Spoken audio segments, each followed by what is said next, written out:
चलिए जी, thank you so very much for coming back. मेरा नाम है सुनील अधिकारी और आप देख रहे हैं कॉमर्स पॉइंट। कैसे हैं बच्चे लोग सारे? चलिए जी, कॉपी पेन निकाल कर तैयार हो जाइए। वीडियो अभी पॉज करिए क्योंकि हम आज सारे, जी हाँ, ऑलमोस्ट जितने भी इंपॉर्टेंट क्वेश्चन है सारे डिस्कस करने वाले हैं। इंपॉर्टेंट क्वेश्चंस के ये वीडियो 2 होने वाले हैं, 2 पार्ट सीरीज में आपको मिलने वाले हैं। फर्स्ट से लेकर 8th चैप्टर तक हम जितने भी इंपॉर्टेंट क्वेश्चंस मैंने आपको दिए हैं, डिस्क्रिप्शन में भी उसका लिंक मिल जाएगा, हम वो सारे डिस्कस करने वाले हैं। तो कई क्वेश्चन हैं जिसके आंसर आपको नहीं मिल पा रहे हैं, बहुत टाइम से आप मुझे मैसेज कर रहे थे इंस्टाग्राम वगैरह में, तो पेन लेके और एक रफ कॉपी लेके बैठ जाइए क्योंकि उसके आंसर्स मैं आपको बताने वाला हूं, प्लस सारे क्वेश्चंस हम डिस्कस करने वाले हैं।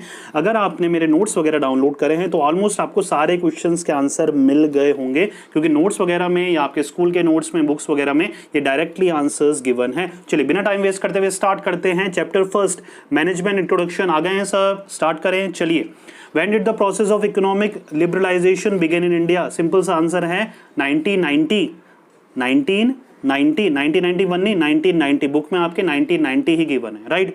What is meant by innovation आपको पता ही है, बताने की जरूरत नहीं है। फीचर्स का ये पॉइंट है इनोवेशन, वो आपको लिख के आना है। मतलब सिंपल सा क्या होता है, जो एग्जिस्टिंग प्रोडक्ट है उसमें चेंजेस करने, फेरबदल करने। यहाँ तक क्लियर हो रहा है? Management is an art, direct question है, मैंने जो नोट्स दिए हैं, जो आपके बुक्स में है, हर जगह ये गिवन है, वो आपको लिख के आना है। Management is a science, clear question है, स्पेसिफिक क्वेश्चन है, साइंस की मीनिंग लिख के आनी है आपको। एक मार्क्स के हैं ये सारे, राइट। चलिए, list any 2 new operational areas of management. Operational areas of management बताने नए, लास्ट टॉपिक है, फर्स्ट चैप्टर का लास्ट टॉपिक है। कौन कौन से नाम आ जाएंगे? कोई से भी नाम लिख के आ जाओ यार। टाइम मैनेजमेंट लिख लो, नॉलेज मैनेजमेंट लिख लो, कॉन्फ्लिक्ट मैनेजमेंट लिख के आ जाइए, इवेंट मैनेजमेंट लिख के आ जाइए, बहुत सारे नाम है, राइट। चलिए आगे बढ़ते हैं। Management increases efficiency, please clarify.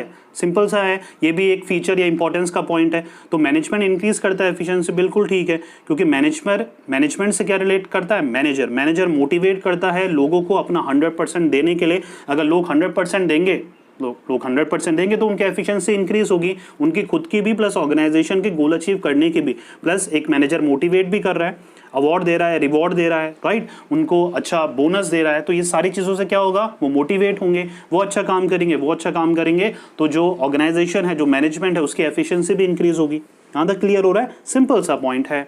What is art? State its 2 characteristic. Art की मीनिंग बतानी है और 2 कोई भी कैरेक्टरिस्टिक बता दे रहे हैं यार, राइट। 4 कैरेक्टरिस्टिक या 5 कैरेक्टरिस्टिक्स हमने डिस्कस करे थे, उनमें से 2 बताने हैं, राइट। क्रिएटिविटी एंड स्किलफुल वाला पॉइंट बता सकते हैं, सिस्टमैटिक बॉडी ऑफ नॉलेज वाला, सर्विस मोटिव, जो भी है आप बताना चाहते हैं। सर्विस मोटिव तो प्रोफेशन वाला हो गया, आर्ट के 4 बताने, कोई से भी आप 2 बता सकते हैं, राइट। चलिए आगे बढ़ते हैं। 2 method to be used for the transfer of managerial knowledge. ये भी बहुत ही सिंपल है, नोट्स में जब हमने रिवीजन करा था तब आपको मिल गया होगा, फिर भी मैं बता देता हूँ आपको। देखिए, पहला है स्टडी ऑफ मैनेजमेंट लिटरेचर और डेवलप्ड कंट्रीज। अगर डेवलप्ड कंट्रीज के मैनेजमेंट लिटरेचर पढ़ोगे तो नॉलेज ट्रांसफर हो पाएगी। दूसरा क्या है? Case study of multinational companies, MNCs की केस स्टडी पढ़ोगे तो ट्रांसफर हो पाएगी मैनेजमेंट की नॉलेज। सिंपल, आगे बढ़ें। What is occupation? प्रोफेशन पढ़ा है, उसी को ऑक्यूपेशन बोलते हैं। प्रोफेशन पढ़ा है ना, साइंस, आर्ट और प्रोफेशन की मीनिंग लिख के आ जाना, उसी को ऑक्यूपेशन बोलते हैं। यहां तक क्लियर हो रहा है? चलिए, explain the traditional and modern concept of management. अब ये क्या है, देखिए बुक में आपके एक टॉपिक दे रखा है, बिफोर लिबरलाइजेशन और आफ्टर लिबरलाइजेशन, वो आंसर है इस टॉपिक का। ये जो क्वेश्चन है उसका आंसर क्या है? जो चार्ट दे रखा है आपका, डिस्टिंक्शन दे रखा है बिफोर और आफ्टर लिबरलाइजेशन, तो वो आपको बना के आना है। इसमें 4 पॉइंट लिख के आने हैं। उसमें क्या बता रखा है कि मैनेजमेंट 1990 से कैसे होता था और आज के टाइम पे आफ्टर लिबरलाइजेशन मतलब 2000 या आज के टाइम पे मैनेजमेंट को कैसे देखा जाता है या मैनेजमेंट की इंपॉर्टेंस क्या है। तो आपको वो चार्ट बना के आना है, 4 पॉइंट रट लेना उसके कोई से भी। क्लियर हो रहा है? कोई कंफ्यूजन? आफ्टर और बिफोर जो टॉपिक है आपका फर्स्ट चैप्टर में ढूंढ लेना, इंपॉर्टेंस के नियर अबाउट वो टॉपिक मिल जाएगा। इंपॉर्टेंस ऑफ मैनेजमेंट है ना, उसके नियर अबाउट वो टॉपिक मिल जाएगा, जहां पर ट्रेडिशनल और मॉडर्न का जो डिफरेंस है वो आपको करना है। पूरा बच्चों क्लियर? उसी को आफ्टर और प्री लिबरलाइजेशन भी हम बोल सकते हैं। Explain the importance of management. Importance of management आपको बुक में मिल जाएगी, मेरे नोट्स में मिल जाएगी, हर जगह मिल जाएगी।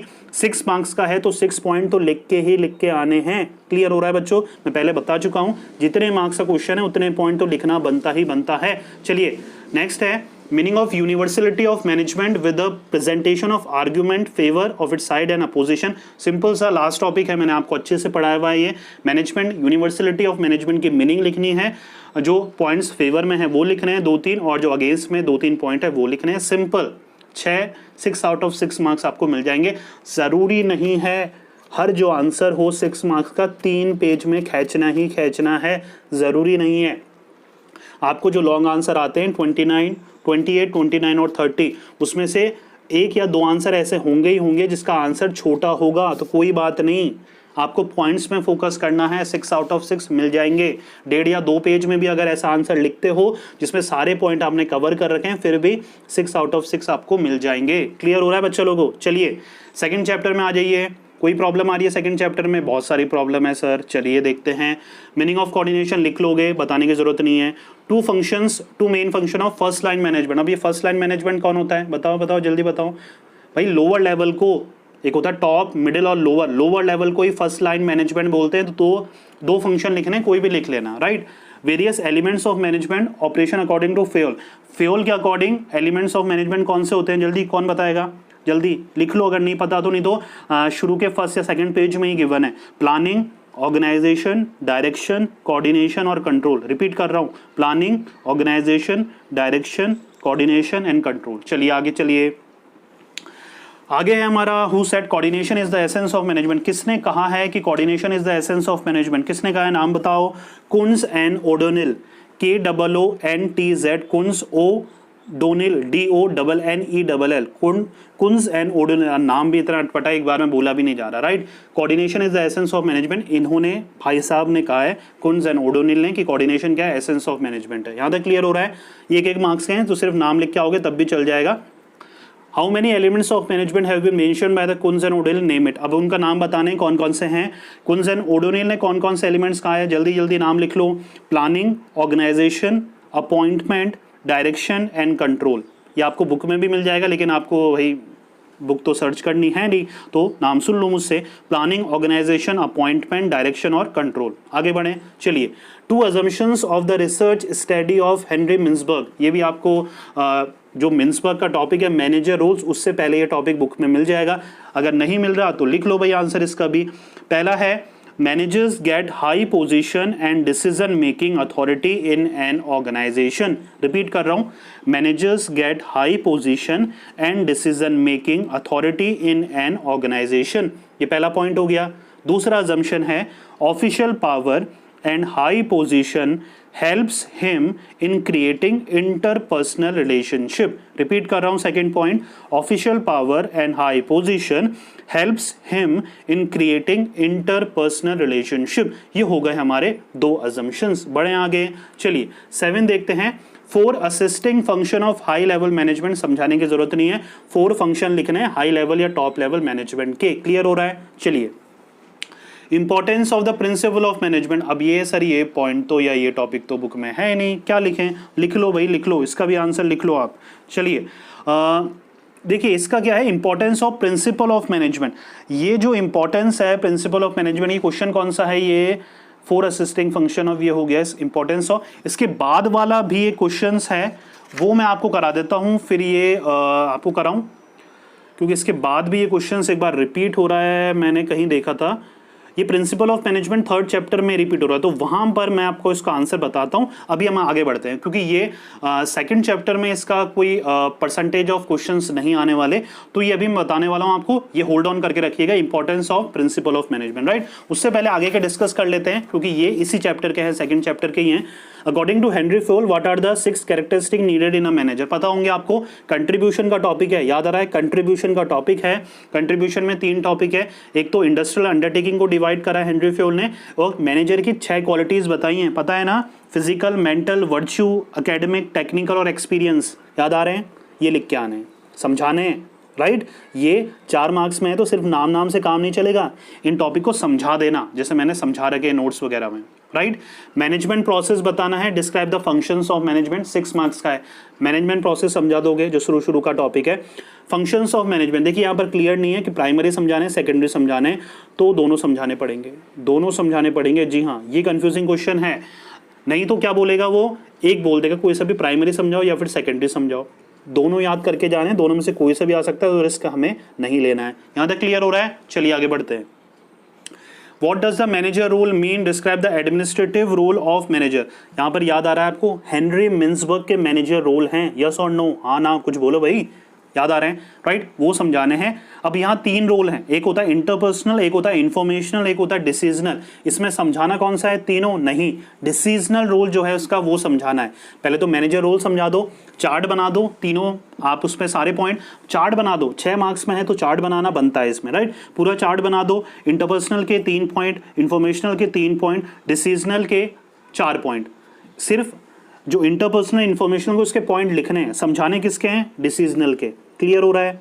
ये एक स्ट्रेटेजी होती है 6 मार्क्स के आंसर्स को समझाने की, तभी फुल आउट ऑफ फुल आ पाएंगे, नहीं तो वो 1-2 मार्क्स एग्जामिनर काट ही काट लेगा। यहाँ तक क्लियर हो रहा है? चलिए अब बढ़ते हैं चैप्टर 3 में, principle and techniques of management. बढ़े? यस और नो? हाँ ना तो कुछ बोलो भाई बच्चों लोगों। चलिए, Which management technology should be used to take advantage of opportunities available in the environment and to meet the challenges properly? किसको आंसर मिल गया इसका? बच्चों बताओ। गर्ल्स आंसर मिल गया होगा बच्चे लोगों, बताओ भाई। देखिए इसका आंसर होगा स्ट्रेटेजिक मैनेजमेंट, राइट? ये टेक्निक्स में पूछ रखा है, या तो एसएम होगा, मतलब 3 ऑप्शन हो सकते थे इसके, या तो एमबीओ, एमबी या एसएम। आंसर होगा इसका एसएम, स्ट्रेटेजिक मैनेजमेंट। पूरा बच्चों क्लियर? सिंपल सा एक ही वर्ड का आंसर होगा strategic management. Other name of modern management, modern management का दूसरा नाम क्या है? Scientific management. क्या नाम है? Scientific management, right? Describe the 2 principle of management that are universally accepted. 14 के 14 प्रिंसिपल हेनरी फ्योल के यूनिवर्सली एक्सेप्टेड है, कोई सा भी लिख के आ जाओ। यूनिटी ऑफ डायरेक्शन लिख के आना, unity of direction, unity of command, discipline, जो भी मन में आए लिख के आ जाओ। पूरा बच्चों क्लियर? डिस्क्राइब करने, 2 समझाने हैं, सिर्फ लिख के नहीं आने। डिस्क्राइब मतलब समझाना होता है, एक्सप्लेन मतलब समझाना होता है, स्टेट मतलब सिर्फ नाम होता है, नेम मतलब सिर्फ नाम होता है। ये बेसिक से चीज़ें हैं, आपके स्कूल टीचर ने आपको समझा दिया होगा, right? Father of modern operational and administrative management कौन होंगे भैया? फादर कौन है? Henry Fayol. हेनरी फ्योल हैं फादर मॉडर्न ऑपरेशनल और एडमिनिस्ट्रेटिव मैनेजमेंट के। What is the principle of the system? अभी ये कंफ्यूजिंग टॉपिक है। प्रिंसिपल ऑफ द सिस्टम हम ऑर्डर को भी कह सकते हैं या स्केलर चेन को भी कह सकते हैं, राइट? तो दोनों में से एक समझा के आ जाना, आप स्केलर चेन समझा के आ जाओगे तो ठीक है, right? Why are the principle of management universal? Principle of management universal क्यों है?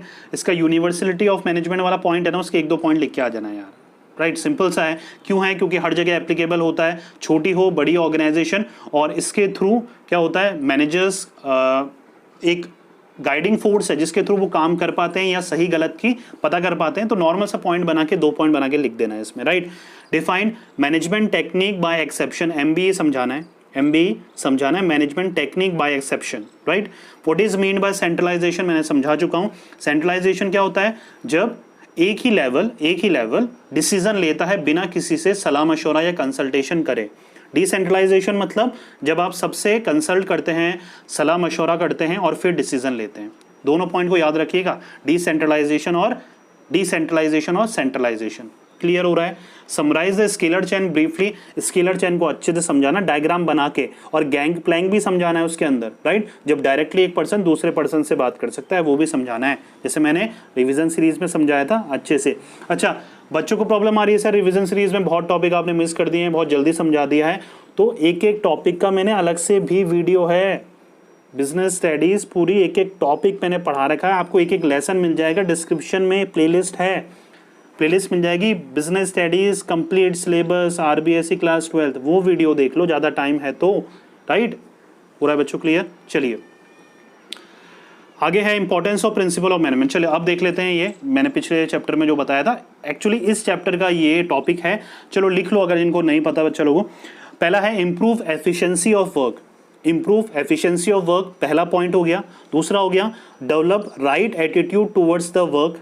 तीसरा पॉइंट हो गया teaching of management becomes easier. Teaching of management becomes easier. Fourth point हो गया act as a ACT, act as a guide for new management professionals, act as a guide for new management professionals। Repeat करके सुन लेना, right? तो ये इसका 4 points होंगे। चलिए आगे बढ़े। अब आगे है हेनरी फ्योल की कंट्रीब्यूशन बताने बच्चों, 6 मार्क्स में है तो तीनों पॉइंट आ जाएंगे। इंडस्ट्रियल अंडरटेकिंग को 6 पॉइंट में डिवाइड करा है, वो समझाना है।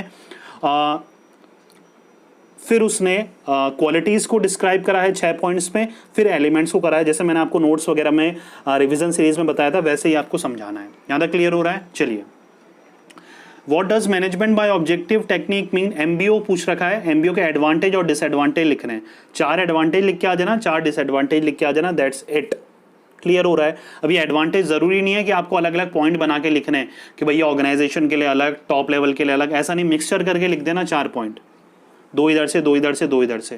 क्लियर हो रहा है? कोई कंफ्यूजन हो रहा है बच्चों? क्लियर? चलिए, मोटिवेशन चैप्टर पे बढ़े, चैप्टर 4। चलिए, प्रोपाउंडेड किसने करी थी? जेड थ्योरी, विलियम आउची, पता है आपको। व्हाट इज मोटिवेशन पता है आपको। लास्ट नीड क्या थी पता है आपको, कौन सी थी बता भी दो? एक्चुअलाइजेशन। चलिए ठीक है। Explanatory to importance of motivation लिख के आ जाएंगे आप। हाइजीन फैक्टर लिख लोगे आप, हाइजीन और मोटिवेटर, याद है ना हर्जबर्ग की थ्योरी? हाँ ठीक है, आगे बढ़ो।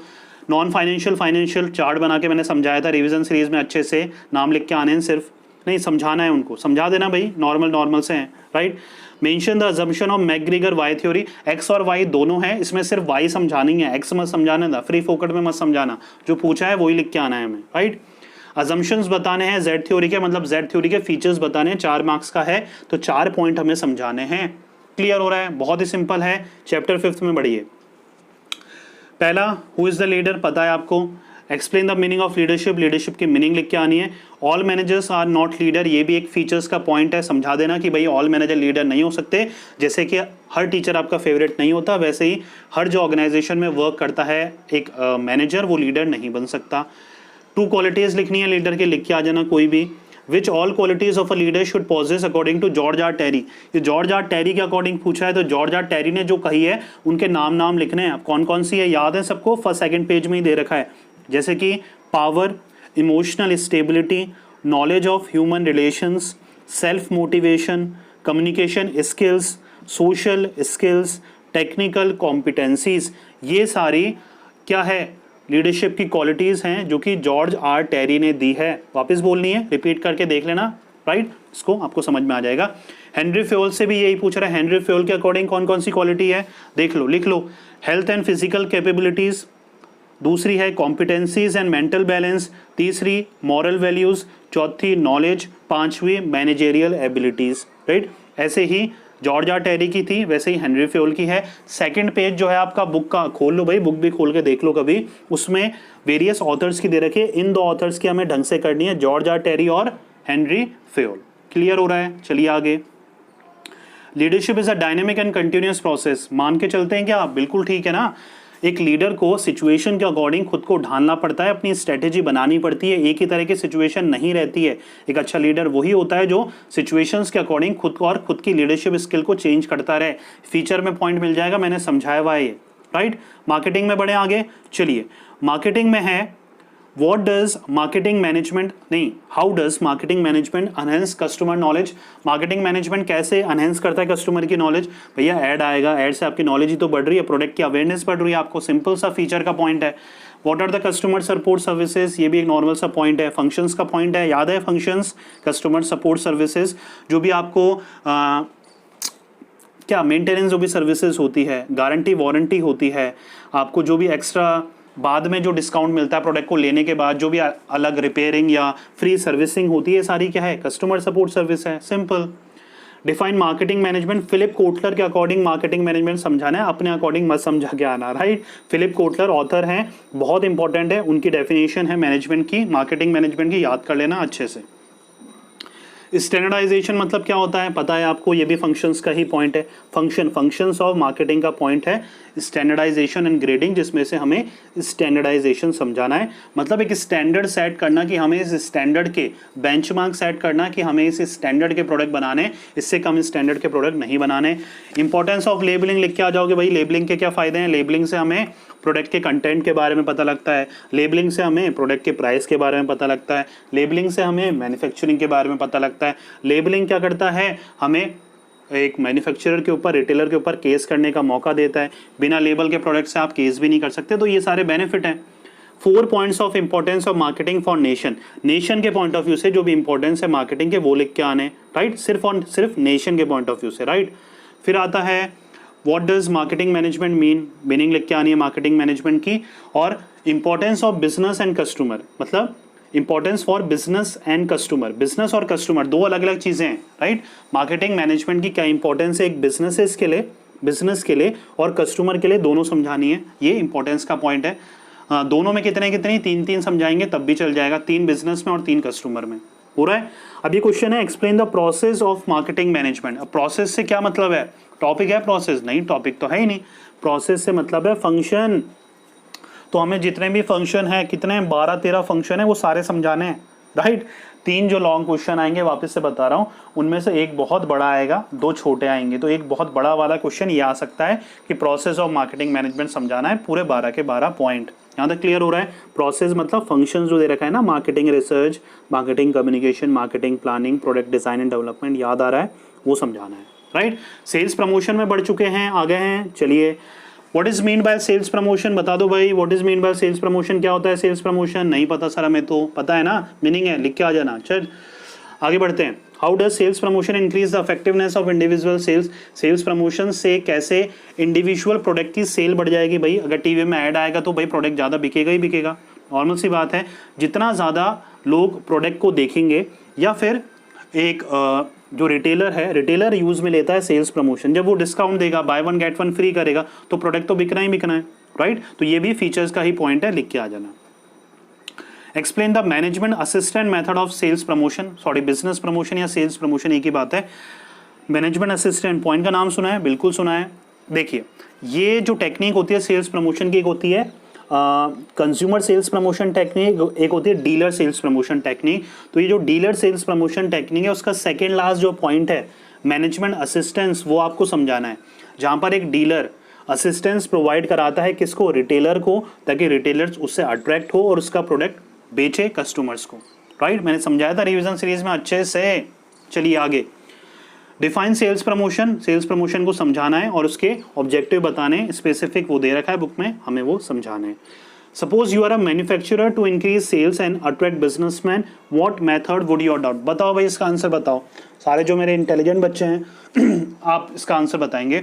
देखिए, suppose you are a manufacture, आप मैन्युफैक्चर हैं, आपको सेल को इंक्रीज करना है और बिजनेसमैन को अट्रैक्ट करना है, कौन सा मेथड है। पहले तो मुझे ये बताओ, सेल्स प्रमोशन के 2 मेथड हैं, एक तो कंज्यूमर सेल्स प्रमोशन, एक डीलर सेल्स प्रमोशन। तो दोनों में से कौन सा सेल्स प्रमोशन मेथड समझाना है, बताओ, दिमाग लगाओ। आप मैन्युफैक्चरर हो, मतलब डीलर हो ना, डीलर को इंक्रीज करनी है सेल और अट्रैक्ट किसको करना है, रिटेलर को। कौन सा यूज में लोगे, अब तो हिंट दे दिया, बताओ बताओ बताओ बताओ। डीलर, जी हाँ, डीलर सेल्स प्रमोशन टेक्निक समझानी है, जितनी भी है सारी 6 मार्क्स में, लॉन्ग में ये क्वेश्चन है। एक होता है कंज्यूमर सेल्स प्रमोशन टेक्निक, जो एक रिटेलर यूज में लेता है कस्टमर्स को अट्रैक्ट करने के लिए।